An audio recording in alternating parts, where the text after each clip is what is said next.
Zajac bol veľmi rýchly bežec. Akási pomalá, vzdychol vždy, keď sa korytnačka vliekla okolo neho. Korytnačka mu pokojne odvetila. Myslím, že keby som sa musela, vedela by som sa pohybovať celkom rýchlo. Zajac sa rozosmial. To je dobré. Chce si to rozdať so mnou v pretekoch a poraziť ma? Korytnačka chvíľu rozmýšľala a povedala. Áno, pretekajme sa a porazím ťa. Všetky zvieratá sa v určený deň poschádzali, aby videli tieto zaujímavé preteky. Zajac začal naplno a čoskoro sa pred ním vynoril cieľ. Zrazu mu však čosi prišlo na a povedal si.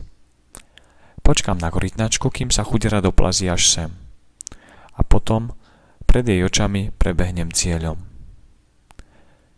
A tak si sadol pod strom a čoskoro zaspal. Stará korytnačka zatiaľ pomaly, ale húževnato kráčala vpred.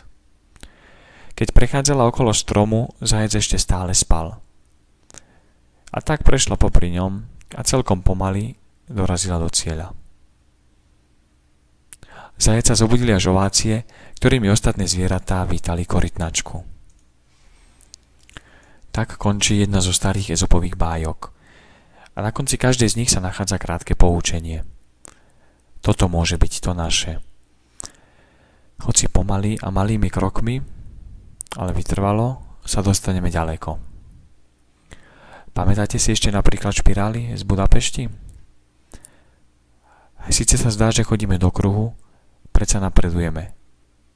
Pod tou podmienkou, ak je náš kruh aspoň mierne naklonený smerom nahor. Teda, ak je tam naša snaha.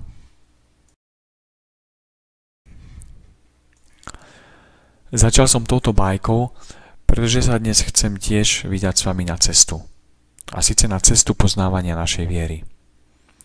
Budú to krátke, jednoduché kroky a aj my tak ako korytnačka budeme potrebovať vytrvalosť, aby sme rástli. V nasledujúcich častiach sa budeme snažiť lepšie spoznať jednu osobu, ktorá žila pred mnohými storočiami. Našu pozornosť chceme venovať Ježišovi z Nazareta. A konkrétne tomu, ako a kde žil, čo učil a prečo s ním máme dočinenia ešte dnes. Nie som si istý, či práve toto je tá téma, ktorá vás najviac zaujíma, veď existuje toľko iných horúcich tém.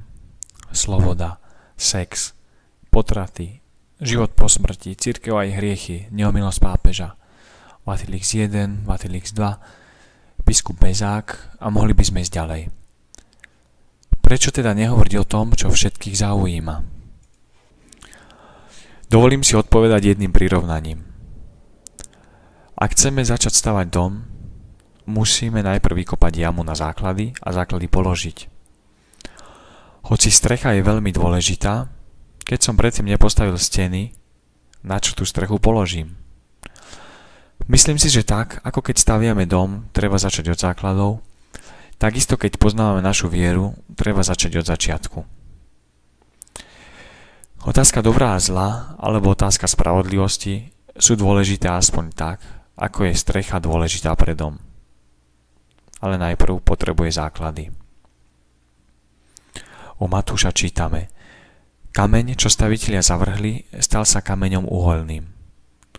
Pod uholným kameňom sa tu myslí ten kameň, ktorý keď sa vyberie zo svojho miesta, tak sa celá stavba zrúti. Pred pár mesiacmi som sa rozprával s mladým človekom o tom, ako kňazi dávajú zlý príklad veriacim a že oni potom opúšťajú svoju vieru. Keď rozhovor už pokročil, on mi povedal: Vieš, ja si toto až tak nevšímam. Ja som sa rozhodol, že chcem byť kresťan a mňa tieto zlé príklady až tak veľmi neovplyvňujú.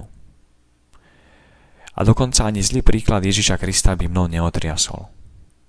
Inak povedané, ja by som ostal kresťanom, aj keby to s Ježišom nebola pravda. S tým som nedokázal súhlasiť a spýtal som sa ho: Čo ostane z kresťanstva, a teda z mojej viery, bez Ježiša Krista? Nebudem tu teraz opisovať, ako tento rozhovor skončil, ale myslím, že otázka, ktorá ostala, je platná aj pre nás. Ježiš z Nazareta je alebo nie je uholným kameňom našej viery. Naša viera sa bez neho zrúti alebo ostane stáť. Nebudem to tajiť, ale podľa mňa je naozaj týmto uholným kameňom Ježiš Kristus. A preto vás chcem pozvať na túto poznávaciu cestu.